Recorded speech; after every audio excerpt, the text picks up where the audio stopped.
latest trends in multi-channel contact centres. So we've got a great agenda for you today. We're going to be starting off with Paul Cooper, who will be taking us through better customer service over multi-channel. Be followed up by Luke Talbot, from Azzurri, who's going to be presenting the results of a survey into 120 plus contact centre professionals on attitudes and what people are doing in multi-channel, which I think is fascinating reading. And Paul Barnes from Eptica will be presenting 3 multi-channel trends from around the world. What you to now do is, in the chat room, I'd like you to type in one word that describes your company's approach to social media. One word that describes your company's approach to social media. It could be something like proactive, experimental, engaging. So if you just like to put into the chat room your company's approach to social media. Just give you a minute to type those in. So we're getting some answers now. Pete says confused. Lexel says interested. Dave says immature. Rebecca non-existent. Mark utilising. Chris delayed. I guess that's a challenge. We all want to do things sooner than we can. Dominic is clueless. Also, not your clueless, your company is. Evolving, integrated, established, non-existent, engaging. So we've got quite a range of different results there. Denise saying it's fragmented. Now what we're going to do now is I want to just do a sort of poll while some of these results are going in. And I'd just like to ask the question, and this is on the other window, do you think social media is a passing fad in the contact centre? So just like to see the results. The answers are yes, no, or possibly. So if you'd just like to vote on that, we'll give you some time to just get those votes in. I'm just wondering there, Jonty, Dave mentioned that the company's attitude to social media was immature. I'm hoping that doesn't mean the sort of content of the posts on Twitter or Facebook. Yes, very good one. So, so we've got the results coming in from the webinar poll. I think we've got most of the votes coming through. So is social media a passing trend? Let's just share the results up on the screen. And here we are. So we've got nobody is saying it's a passing fad. 24% saying possibly, but 76% of people think it's definitely going to be staying in the contact centre. So I think that's a real big increase on over the last 12 months. Where I think a lot of people were playing a watch and see. A wait and see game there. So I'm just going to hide those results, and now just delighted to bring a well-known favourite on our webinars to you, Paul Cooper from Customer Plus. And Paul is going to be taking us through a presentation about how to provide better customer service over multi-channel. So we'll just get the slides up on the screen there. Paul, if you'd like to take us through your thoughts. Thank you, Jonty, and hello to everybody. It's nice to be here. If we have the first one up, Luke. I think this quote has been done before, but I'll read it out to you. This is an age of change. Never before in the history of mankind have so many and so frequent changes occurred. I'm sure that goes through all of your heads, but unfortunately that was done in 1922, because basically it's always change. But there is a point about the rapidity of that change. These are just some of the things that were picked up by BT and a little bit from me at the end there. It took 38 years approximately around the world for 50 million people to use the radio. It dropped to 13 for TV. And as you can see with iPod it was 3 years, Facebook 5 months. And as far as I can tell, Grand Theft Auto was about 2 days. So it's the speed of change that matters. But there's also another key element. None of the things above Grand Theft Auto drop off.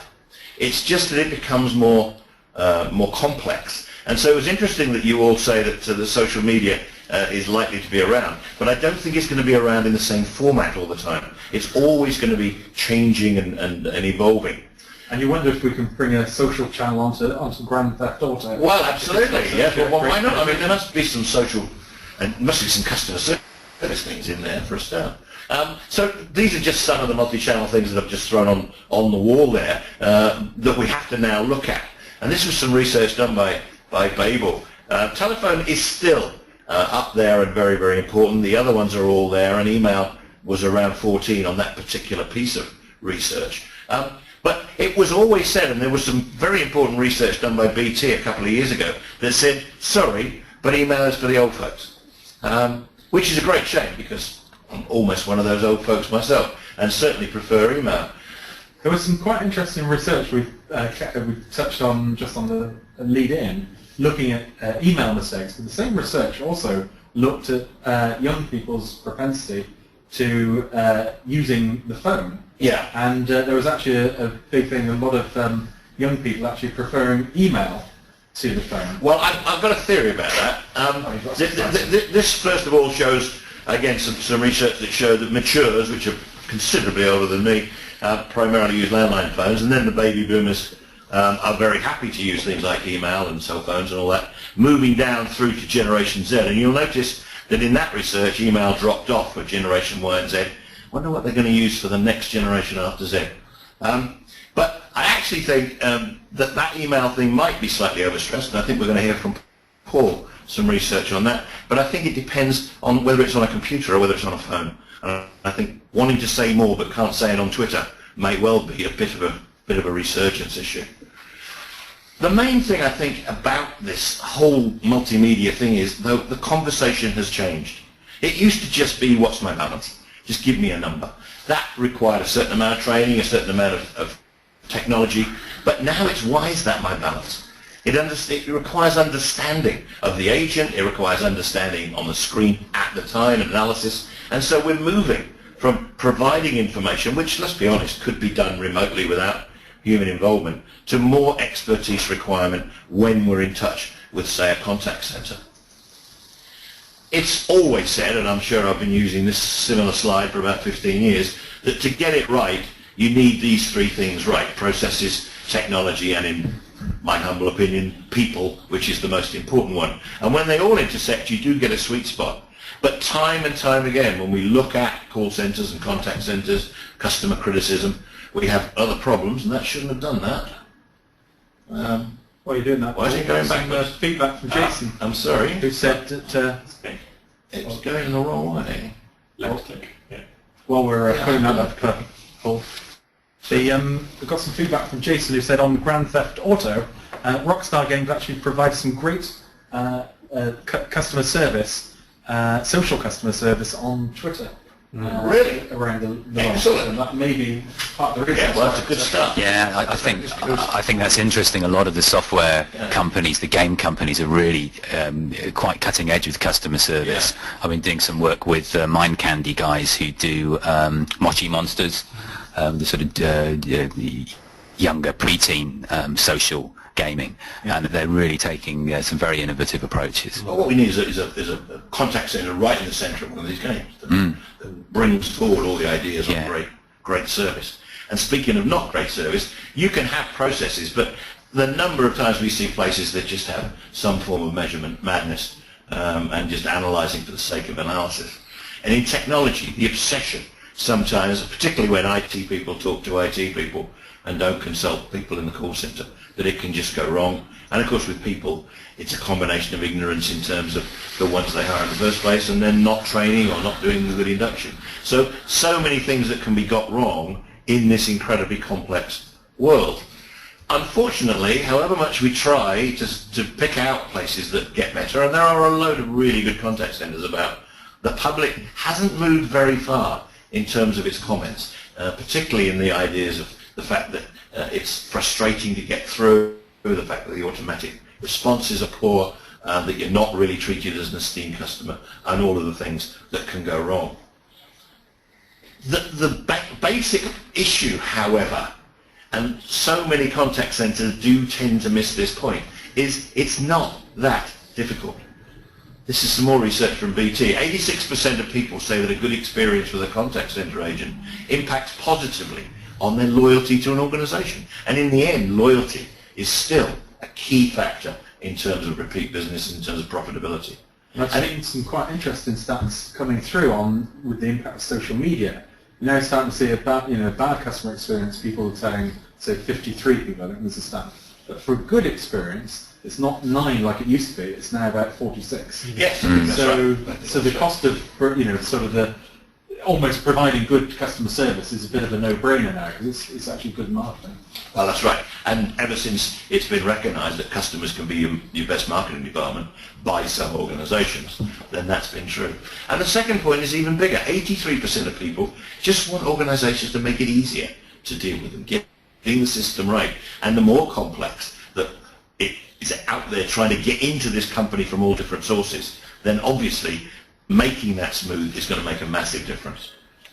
So in the end, let's just summarise what do customers really want. And this hasn't changed that much. They want efficient, but actually what they want is effective service. They want to be treated as a human being, not a problem. They want to be listened to, not talked at. They want to get clear and accurate information when they want it and how they want it. Very important. They want to speak to a human being when needed. They want to communicate with someone who knows what they're talking about, that's got some sort of authority to do something about it. They want reassurance in their buying decision, in other words, value for money. And that's not just always pure money, that can just be anything else, particularly if you're talking to a public sector organisation. They want promises kept, and they want easy access to all of that. And you can do this survey in any country in the world, and I guarantee you get similar answers. So just to bring it together, how can you actually add value?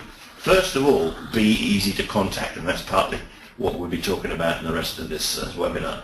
Respond professionally, use the phone both ways. And the number of times that you can please and delight people if they write into you, you phone them back, or you get in touch with them rapidly or in a different method, is enormous. Listening to the customers properly, old 2 ears and 1 mouth issue. Focus on interpersonal skills, keep promises, close the loops and see things through, especially internally with other departments. Be really good at the detail, and that's, I suppose, back to the listener customers. Show that you're really interested and take the time to show one's interested. Do it right the first time, but occasionally do it very right the second time if you make a mistake, and faster and better, and closing off the problem once and for all. And that's about it, Jonty, from me. Thank you. Well, thank you very much for that, Paul. I think there's a lot of food for thought there, and certainly I think as we're getting more and more social, good customer service is becoming quite a critical part. And I think we'll see my guess is we're going to see a distinction between the companies that are getting it right and the ones that are getting it wrong. It's probably going to be much more visible than it's ever. I agree. I think you're going to see more differentiation, and I think you're going to see more emphasis on speed. People are not going to accept a 1 day or a 2 day or a week turnaround. So hopefully you can see my slides. We're going to another poll now, and the question is, in your contact centre, what percentage of your in your contacts are through email? So the answers are 0 to 5%, 6 to 10%, 11 to 15%, 16 to 24%, or over 25%. So while that's just coming through, there's a little bit of questioning on Rockstar and Grand Theft Auto. Edward has said that their service fails at the support point, though, and there's also quite an active discussion happening on the chat room. If you're not logged in already there, it's callcenterhelper.com/chat about some of the reasons why people have answered possibly to a passing fad. Yes, and it seems to be there's still a bit of an element of wait and see how things start to pan out before perhaps getting too involved in that.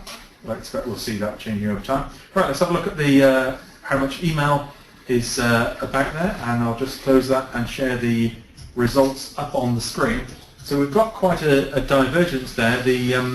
Probably the largest is 27% are saying between 0 and 5%, but we've got about a quarter of the audience who've got over 25% email. Funnily enough, this is where the figures are. The latest figure we saw, an average of 14% is there, but it's a very the actual 14% figure is probably the at the smallest level in that area. So quite a widespread. Paul Barnes from Eptica, you do a lot with email. Does that sort of surprise you, those figures? No, not really. I mean, what would be interesting would be to understand that the breakdown on the over 25, and I think there's a growing number of organisations, and I'll talk about this internationally later, but there are some who are really pushing email as a channel. And if you do it well, I mean, to Paul's point about speed, we have worked with some organisations who turn emails around in 15 minutes.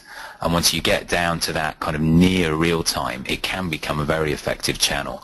And it's about I think the expectation you're going to set. If you can provide that kind of SLA and deliver to it, then it's a very useful channel still. Yeah, and Wendy has said that their email interaction is is definitely on the rise. Luke, you've got I think we'll be able to answer some of these questions. You've got a presentation on some of the latest findings, which I think are very hot off the press, haven't yet been published. Absolutely, yeah. So we run the second year now that we've run our contact center research. So we poll the UK industry. So it's not international, but it's certainly focused on the UK industry. And we got 124 responses this year, covering the whole of the UK. There's no single sector quiz, so this covers retail, financial services, insurance, etc. And I think with the breadth of responses we got in terms of size of contact centre, it definitely reflects the spectrum in the UK. I think approximately 80% of contact centres in the UK are probably an SME market, which is about 0 to 250 agents. So I think that's kind of reflected here too. What we focused on in the responses we're about to see are three things. One is a bit of a comparison between people who have adopted a single platform for multi-channel, so they have a blended single contact center solution that does multi-channel and voice, and people who haven't. Then there's a little bit of a focus on what new channels are emerging, social media for instance, and I'll just end on some of the barriers to actually implementing multi-channel and why people aren't doing it. I'd just like to add to Paul Cooper as well. You said earlier that what's going to happen after Generation Z. I'd just like to suggest maybe Generation AA, obsessed with battery life. but anyway, on a more serious note, so the first thing we asked customers, contact centres last year was, have you implemented how do you handle multi-channel? And one of the answers was a fully integrated multi-channel solution. And we found that 9% of respondents had actually implemented one of these. And that's where it's a single blended piece of technology handling voice, email, social media, web chat, etc. We found that 70% of people wanted to. So what we were hoping to see this year is some progress along that. So more of that 70% adopting it, and that's definitely what we saw this year. So we saw almost 30% of our respondents actually were using the fully integrated multi-channel contact center now, and there may be several reasons for that. It's the predominant technology now, certainly for the SME part of the market.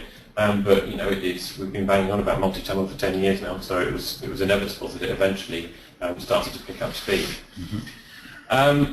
So what we've done is we've now compare the different responses from people who have and haven't. So for contact centres who use separate systems, we still find that about 70% of their agents, 70% of those contact centres have agents who respond to multiple contact channels. So somehow, even though they're using different solutions, they've got some people doing voice and at the same time doing email, web chat, etc. On integrated systems, you'd expect that to be pretty close to 100%, one of the main drivers being that they wanted to do multi-channel in the first place. We were going to do a very quick poll here, I think, Jonty. Okay, what we're going to do is we want to look at which multi-channel transactions you handle. So just put the details up on the screen here, and so it's what channels do you handle in your contact center, and it's answer all that apply. So the channels are email, web chat, Twitter, Facebook, or post. So if you'd just like to vote on all the channels that you're handling in your contact center currently.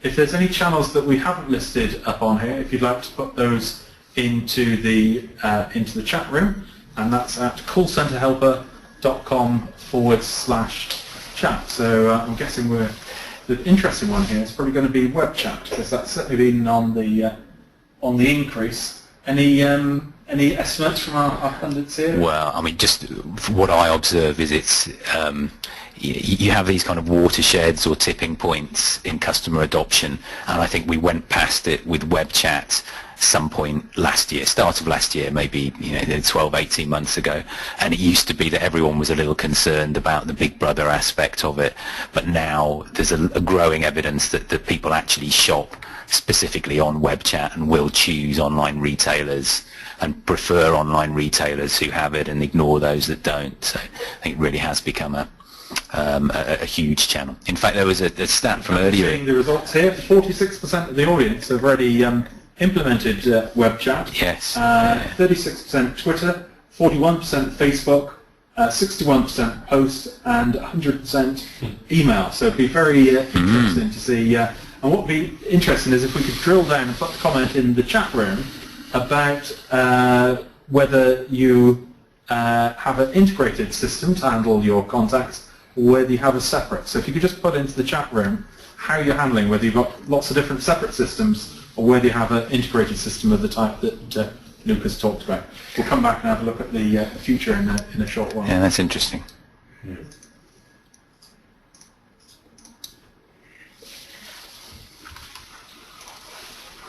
Okay, yeah, so I mean that was interesting. I think there's something to be said. We're going to come to a few stats there on social media in a moment, and we'll see how that compares to the audience.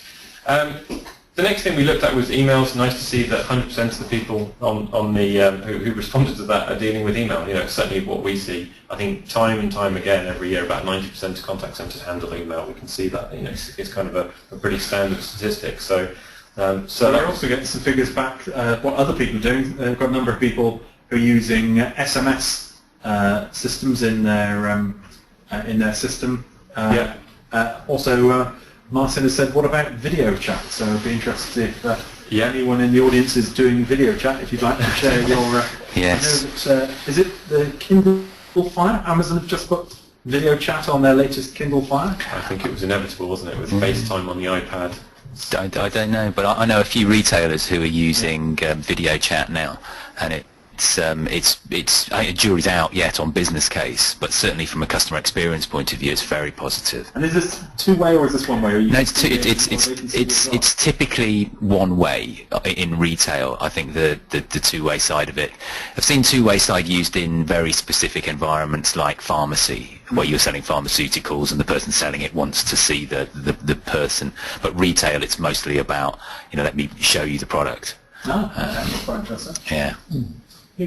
Okay, so that one of the next things that we compared was interaction history. That's a very hot topic at the moment. So it's basically the ability to see your interaction history across all channels, and specifically for agents answering emails. Nice to know if somebody's called in, or you called them using an outbound dialer, or maybe you sent them a text message or something like that. And people using separate systems, there's still quite a high number of people who can see a full interaction history, and you've got to assume that there's some CRM application in the background, or customer database that's giving them that. And about 63% of people with an integrated system. So still some work to do actually on both sides of that. But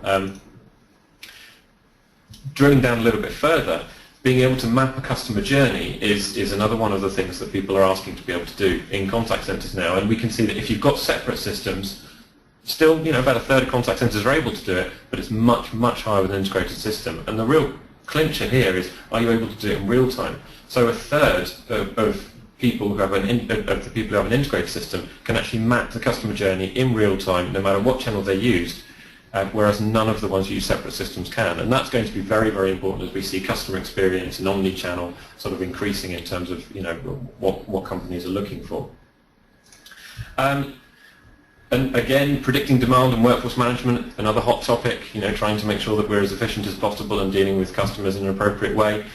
So we asked people how difficult it was, and here we've just extracted the number of people who said it was very hard to predict demand for multiple channels. And as expected, people with separate systems, 22% said it was very hard. That's still quite a low statistic, but when you compare it to people with an integrated system where it's not hard at all, no one said it was very hard.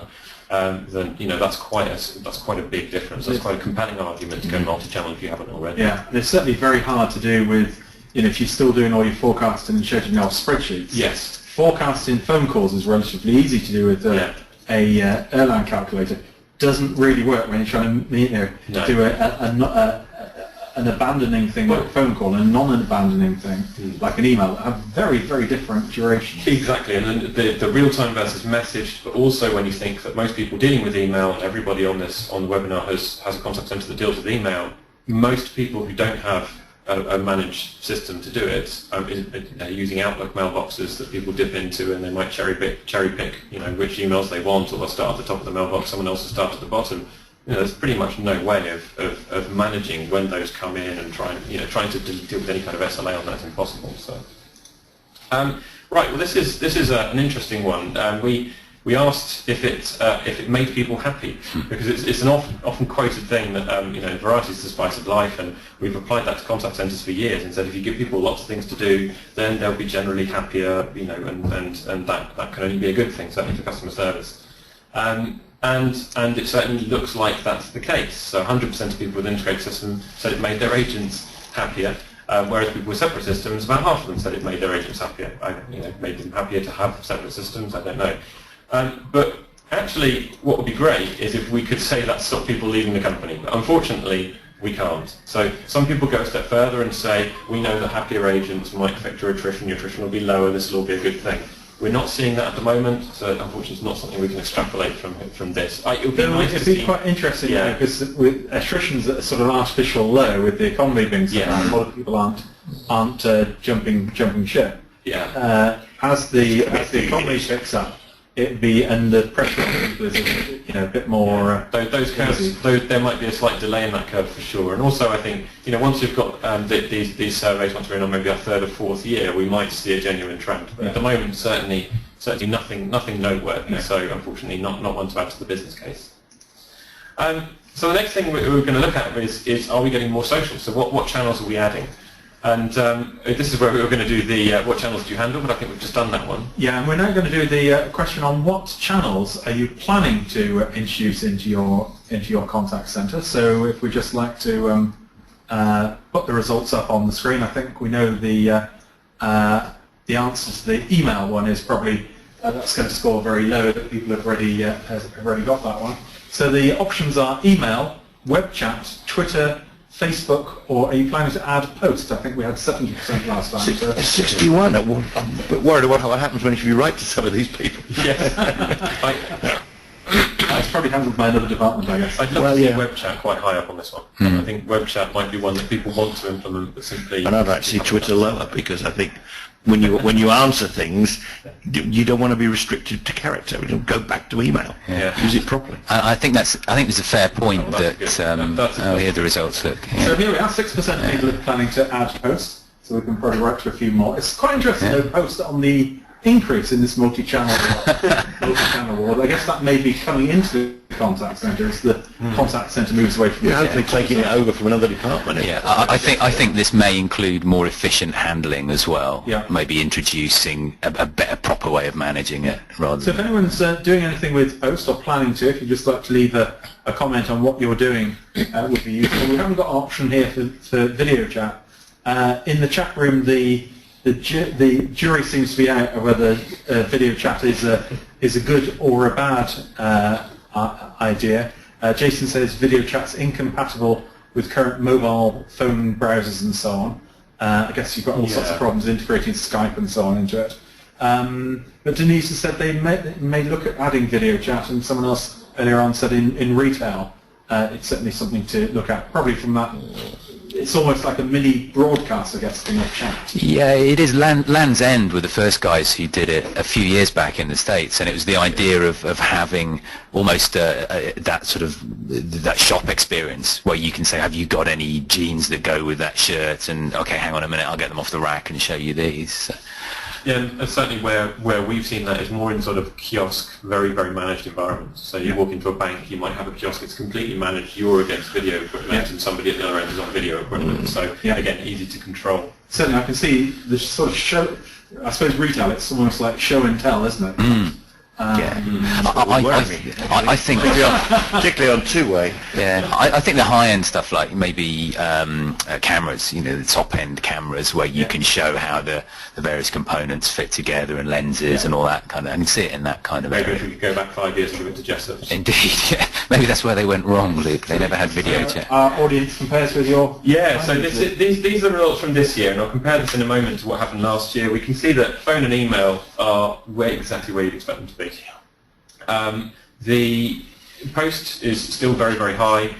Face-to-face is in there as well. A lot of people forget about face-to-face, but we have a lot of customers who it's very important to people walking off the street, certainly in public sector. Twitter and Facebook are pretty high up there. The one surprise here is web chat, and given that 61% of the audience said they wanted to implement web chat, that's nice. It shows that web chat is definitely there as a strong channel. But it's a different story when you ask actually how many people have implemented web chat, and I'd love to know the reasons why. Is it because it's difficult to integrate into the website? Is it people and processes? Certainly the technology shouldn't be holding you back. So certainly security might be one of those. If you for instance, a bank, you've got to get it behind the firewall.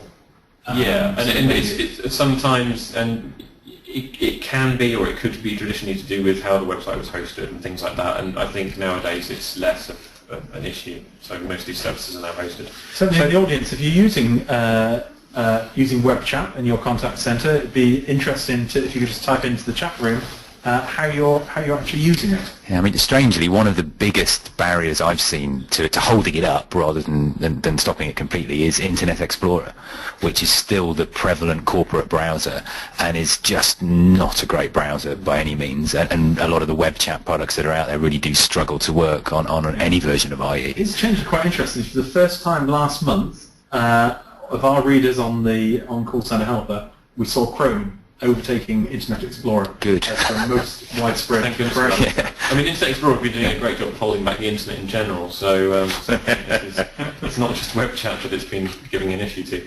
When we compare these stats to last year, we can see probably the areas that have grown the most are face-to-face, Twitter and Facebook.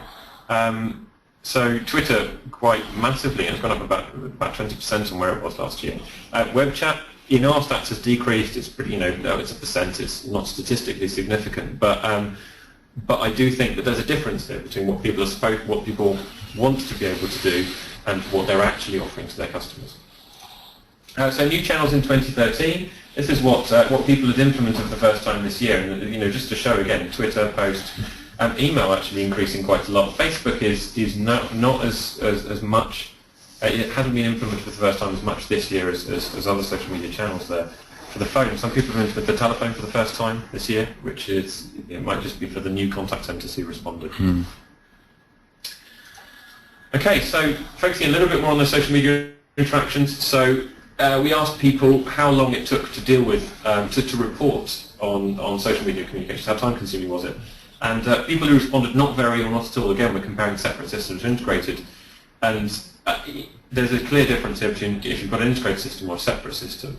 But really the big difference is when we start talking about response time. So how long does it take to respond to a tweet was one question. And for people with separate systems, that came in at nearly 4.5 hours, which is quite a long time.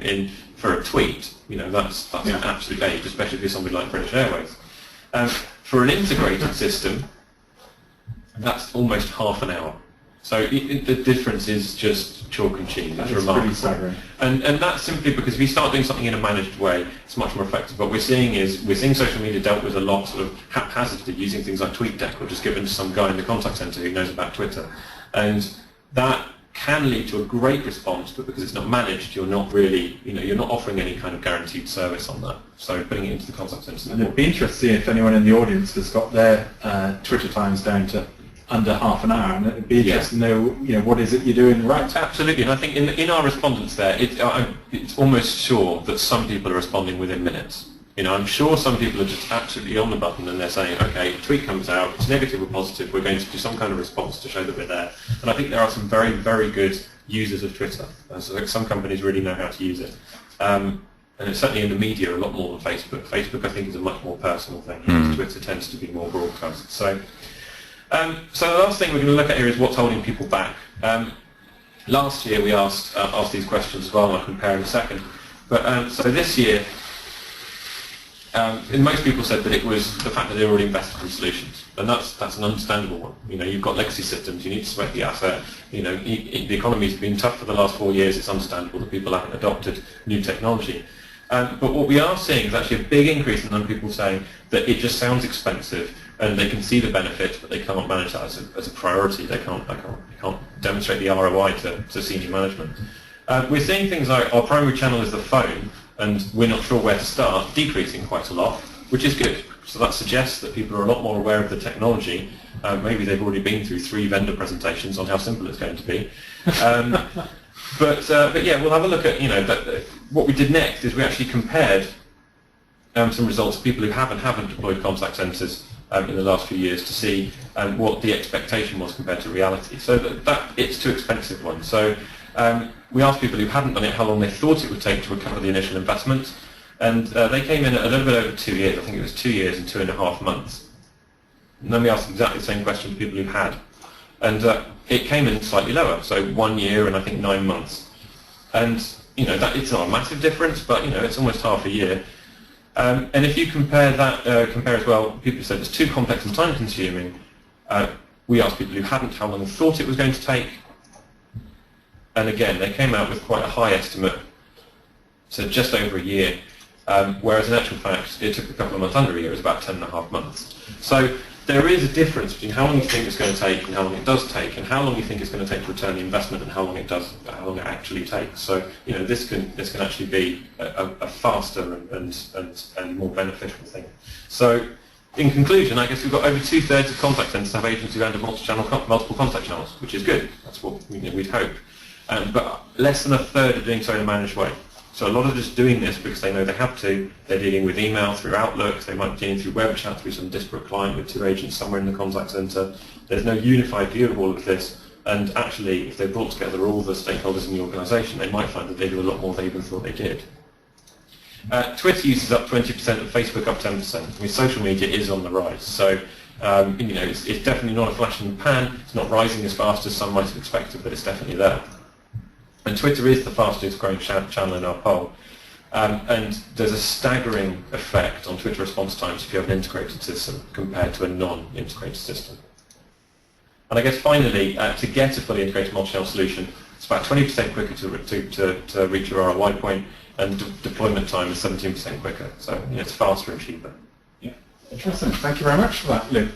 We've had quite a number of bits of feedback on the chat room. We haven't had anyone yet that's admitted to half-hour response time on Twitter. Maybe that's why they're coming along to today's webinar. So if you have, put the details in. But a lot of questions about, or a discussion going on about the, you know, can it really be half-hour response time if you're not 24/7?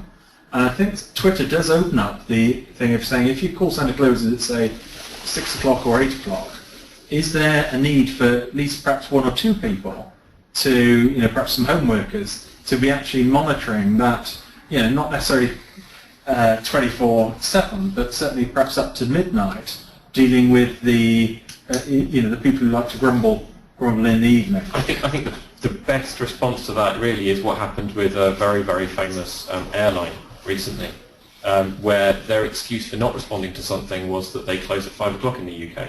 Now, for a global brand that has people landing in Los Angeles at what is effectively 4 o'clock in the morning in the UK, saying that your contact centre is open 9 to 5 is not an excuse. So if your organisation is, you know, let's say you're a utility company in the UK, and you have UK-based customers only, then maybe an 8 to 8 policy is fine. But if you're, you know, otherwise maybe it's not acceptable. Social media, you're right, people might be online at 2 o'clock in the morning. The question is, if you're not 24/7, how quickly do you pick up on that at 9 when you get in? But the problem with that is that then the type of way of complaining or whatever dictates whether you're going to get an answer or not, rather than fit the natural pattern. You know, if you're going to do Twitter, then sorry, you should be 24/7 on everything. Twitter, you shouldn't be forcing people to use Twitter because it's the only way to get through after 8 o'clock. You know, if you're going to do Twitter, then you should do email and all the other things as well, or none of them. That's an excellent point, yeah, absolutely. And I'm delighted to now move on to Paul Barnes from Eptica. Paul is going to take us through 3 multi-channel trends from around the world. So we'll just get the details up on up on the screen of Paul's. Yeah, I mean, just while we're getting the slides up, just to I'll give you a positive airline analogy to counter the BA one. I'm going to mention AirAsia in a minute. They do 40% of their customer service now through Twitter. Wow. And they do have open hours. I mean, they're not global. As Luke said, it would be different if they were global. They're regional. But when it comes to the end of the day, they sign off, and the tweet is, guys, we're off now. See you all in the morning. And it's about managing the customer, I think, and setting the expectation with them. So, just before we go, just a reminder to the audience, we're going to be doing top tips for handling email, web chat, or social media. There's a bottle of champagne up for grabs. We're going to be looking at that in about 8 minutes' time. So if you use hashtag tip at the start of your tip, and you've got a good chance of winning a bottle. Back to you. Good, thanks, Jonty. That gives me a very clear 8-minute time window to operate in. So Luke gave us, I think, some great detail and great information and analysis on the UK. I just thought I'd share some views from around the world, and there are lots of similarities, but there are a few differences as well. My role at Eptica is a global one, so I do spend more time with customers outside the UK than in the UK. And I just wanted to pick one from each area of Asia, Europe, continental Europe, and North America. And yeah, I suppose the traditional thing would be to start with the US. On this, there's this sort of theory that everything starts there and comes over to us. But I'm actually going to go the other way and look east rather than west. I think it's very interesting that what you have in Asia is a whole generation, or a significant number of consumers who are first-time consumers of things like airline travel, online shopping, insurance, these kinds of things. So they don't bring the preconceptions about call centres that perhaps we're brought up with in markets like Europe, and that has some obvious impacts. Social media is huge, mobile devices are huge, but rather than focus on those obvious ones, I just wanted to pick out one that I've seen a lot, which is knowledge management. And this idea of knowledge management being seen as a foundation or a platform of multi-channel. And we see it within AirAsia, and increasingly it's becoming a real core part of the brand. You do see it in the UK, actually. There are some examples like the Know-How brand that Dixon's, PC World Currys run. But AirAsia's equivalent is Ask AirAsia, and you can see on the screen there Little Miss Red. She's the face of Ask AirAsia, but that knowledge base is available in all of the different languages, across all of the different regions, and also available in different channels as well. So there's Little Miss Red on the web, but you can also go and talk to her in social media channels like Facebook, or through a mobile application as well. And I think there's some obvious rationale for that. Two key points being consistency and accuracy. So this idea of consistency as you expand into this multi-channel world and the challenges that come with it, and we've seen from all the slides and the polls today that none of the channels are going away. We're just adding more and more in, and clearly you want to be able to provide consistency across that, and I think the recognition is quite broad now that knowledge management is an essential way of doing that. And accuracy, I guess, is fairly intuitive that that's a core part of knowledge management. So we see it in other parts of the world, but I think in Asia the interesting aspect is it being the cornerstone, if you like, of multi-channel. So if we move on and move closer to home in continental Europe, the real big trend that I'm seeing there is this integration or alignment between customer service and marketing, and increasingly budgets from some of the big companies are becoming merged. The views, the projects, the scope of projects are becoming merged and crossing both marketing and customer service objectives. And traditionally, I think these have been siloed functions, often reporting up to different board members. But the future I do see being more and more merged. And L'Occitane is an example of that. You can see the flags, the various different countries they operate in, but they've done a big multi-channel project this year that's completely integrated between marketing and customer service, and I think we'll see a lot more of those going forward. The point there about single view, I think, is really interesting. We talk about single viewing customer service, meaning I can see the emails that the customers sent us and the web chats we've had with them and the phone call notes we've had with them and so on. But actually, from a customer point of view, it's every bit of communication, whether inbound or outbound. So if you've sent me a promotion or a direct email marketing message, whatever it might be. So it's important to have those, I think, and a true single view that from a customer perspective rather than from a customer service function point of view. And there's a big driver for that with inbound marketing. I don't know if people have heard this phrase, inbound marketing. It's the idea that you get a lot more success in promoting an offer to a customer if you do it at the point when they've contacted you. So maybe when it's a phone call and you can see that you've made them an offer and you can link back to that, or you can, in responding to an email, link in with what the next most likely purchase is that's coming from a marketing system or so on. So that's one area. I think blending of resources makes sense as well, and we're seeing that more.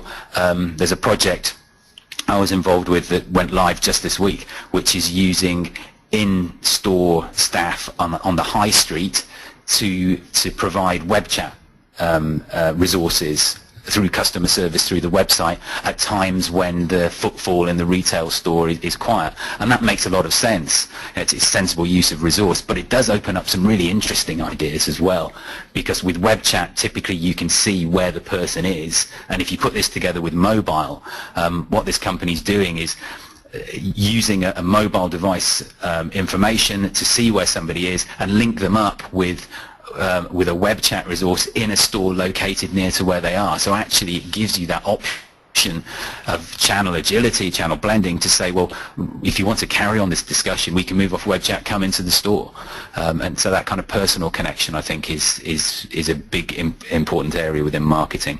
And the final one is community portals. I guess many of you might have heard the gift-gaff story, which I think is incredible, how they're using communities for customer service in the UK. But where I'm seeing it more in Europe is in social media. So this on the screen here is the Facebook a community portal that L'Occitane run, where you can go and you can ask a question, you can do all the kind of standard customer service functions, but through a portal in Facebook rather than on the Facebook wall, which is a much more structured and more effective way of doing customer service. But what happens is these morph pretty quickly in certain situations to include product reviews, and I've seen it turn into crowdsourcing as well, which is true, high value marketing input, but linked with customer service. So finally, and slightly controversially perhaps, actually before that we're going to do a poll, Jonty, aren't we? Jump to a poll now. Yes. And it's going to be a fascinating one, this one, which is that if customer service is the new marketing, which seems to be coming out, do you think marketing are going to take over the contact centre? I think this could be quite a controversial one to look at. So I'll just put the results, the things you can score. So I'm marking in taking over the contact centre. The answers are yes, possibly no, over my dead body it will never happen, or customer services will take over marketing. Quite right. So, I think we might get some opens up to people saying the last one. Quite right, the last one. Inevitable. Just to vote on that. It's a little bit flippant, but I think it's interesting. It's happening. It's going to, and you look at it from a customer point of view. It just makes sense, right? If I'm a customer and you're selling stuff to me, you're talking to me through that channel, and I'm asking you questions, then they should be joined up. Yeah. And in many organisations, the cracks are pretty big. It'll be interesting to see if the board are sort of taking this approach yet. Yeah. There are some organisations where it's already happening, as Paul just said. Yeah. And, there you go, that's not bad. Well, that's quite interesting. 6% say yes. 29% are saying customer service will take over marketing. There's no reason why that shouldn't be the... You've got to add in the 6% over my dead body to that. Yeah. No, I think the point is it needs to be integrated, and whether it's customer service taking over marketing or the flip side, I think there seems to be coming through from there a recognition that majority of people see the need for something for the two to get closer anyway. There's quite a divergence of opinion, which I think in itself is quite interesting. That some change is likely to happen. Watch this space. So, Paul, your third prediction. Yes. So I was going to look at the US here. Here we go. So if I move on, and again, yes, as I was saying, slightly controversial, but from the US, the biggest trend we're seeing is actually email and this resurgence in email. And it comes through from the analysts as well. Gartner have reported that this year their biggest channel-specific inquiry is email. I'm seeing it in the prospects and customers we work with.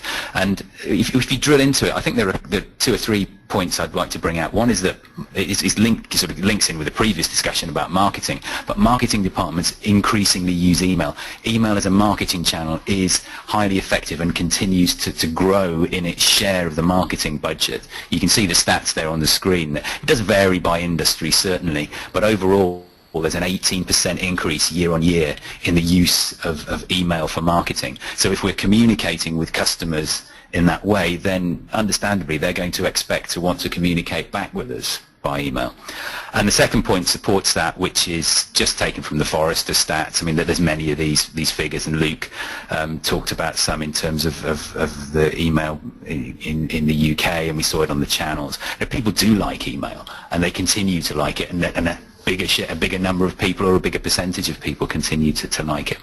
Why that is, that final point, technology change, I think I saw a comment on it in the chat room actually before, which is right.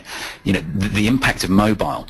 If you see this now, half of the email interaction is happening over mobile devices, and as Paul said before, if you are limited on things like Twitter, and it can be right that you can have more freedom in an email. It can be a better way to communicate, and if you've got that fast response SLA, it actually works very well.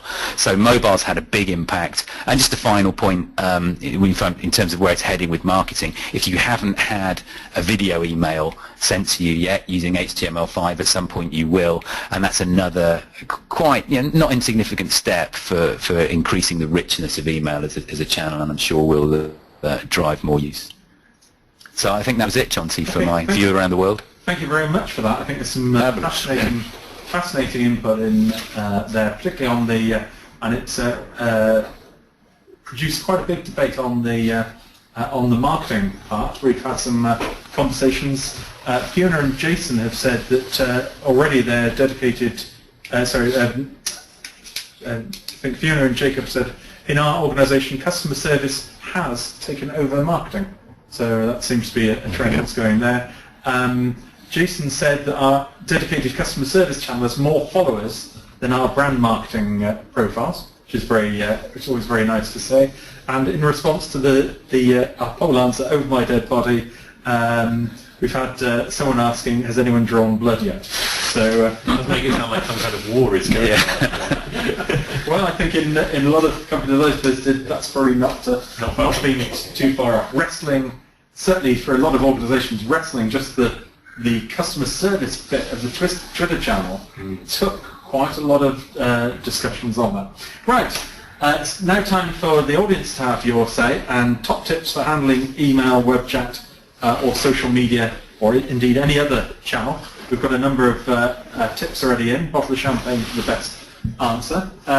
Denise has got quite a sort of quick win. If you have an automated email system, but you don't have Twitter integration, a simple technique might be just auto-forward your Twitter comments to something that is integrated. Yeah, and that's something that we're seeing a lot of people doing. In fact, a lot of solutions are actually doing exactly that and then presenting it to the user. It's the one thing to say about that. It is a great quick win while you wait for a proper social media solution. Because one thing that will dip there is the response time, because the agent then needs to go in, find the tweet, or click on it, and then go into another interface to do something else. Indeed. And you're not restricted on the characters on your response. You may not be, but then you may not have the email address of the person to email. True. So. Yeah, certainly connecting Twitter handles is probably not a bad thing to get into your CM system. Yeah, absolutely. Jason said, when interacting with customers via social web chat, use hyperlinks back to the knowledge base answers when replying where possible to encourage uptake of self-service. Well, Barnes, you've been quite keen on knowledge management in the past. Yeah, no, I think that's a great tip, and I class that as best practice, actually. It's about educating customers as well. They'll have come to your website before, not found anything, so they're not going to go and look just in case you've improved it. But if you answer it and say, hey guys, look, we really have invested in this, we've got this knowledge system, you don't need to come and ask us, you can get it yourself when you want to. That's just good practice. So I like that one. Amanda, I think this is very much up your line, Paul Cooper. Multi-skill agents, so they can work across all channels. It keeps things interesting for your team and allows you to manage unexpected peaks more effectively, like peak on email or peak on... Well, absolutely, and I think it starts at induction or even previous experience type stuff. The more that one can demonstrate both the change of interest in the job and also the fact that you can handle these things, because not always do you want to use the same channel all the time, even with the same customer. And so I think it's absolutely superb. Yeah, it should be, again, best practice. Indeed. So we've got 3 good answers there. Well, we will be picking a winner before we everyone leaves the Webinar on Wheels headquarters here. So we're going to be announcing the winners probably by about 3 o'clock on, which we'll also do on Twitter because we're very social like that. Jacob said Agent Dashboard Unified Desktop is necessary in order to deal with all channels as one. Seen everyone nodding. Yes, I think that's the ultimate solution. Yeah. Lots of people have to limp by without it, but that's where we all should be. Applications should be or having 2 monitors is one I think. I think probably the worst thing is having several different logins. You should be logging into one system, and that system should be providing you with all the tasks. That's true. And certainly we've had a number of people talked about partial integration. I've been partially integrating for many years with cut it and paste. Portal technologies provide a real-time single view of the customer. Not sure quite where portal technology is different from the unified desktop, but I guess they're different approaches. Yeah, I guess it's a similar kind of idea, really, bringing it into and it's to do one with the place. integration points, I guess. One thing that we were talking about actually before we started today was the fact that we're moving away from just contact center and contact center information in that single view and stuff that never touched the contact center. So anything someone did to self-service. Jay has very much echoed your last point on your thing there. Answer the queries in the first response. I think it's more or less copied that off Paul's slide. I don't think that's going to be a valid... but also, obviously, 99.9% do it, and when you do screw up, really get it right the second time. Yeah, I mean, I think being flippant, actually, on that one, that is very, very important.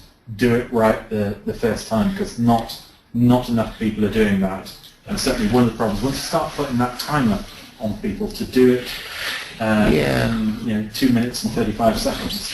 Yeah, I think there's another thing, though. I mean, it used to be in social media that everybody switched to using texts, but then you'd have to have 10 texts to get a conversation done, which you could have done with one phone call. And then same with Twitter. If you don't have enough information, you can have 6 Twitters, but one email. Yeah. So I think that's really the point. If you're going to listen to all the stuff all the time, then use the medium, which is going to give you the comprehensive stuff in the first place. Andrew says, don't be too informal on social media and be presentable on web. Yeah. Yes. Certainly, interestingly, sort of tolerance of spelling mistakes.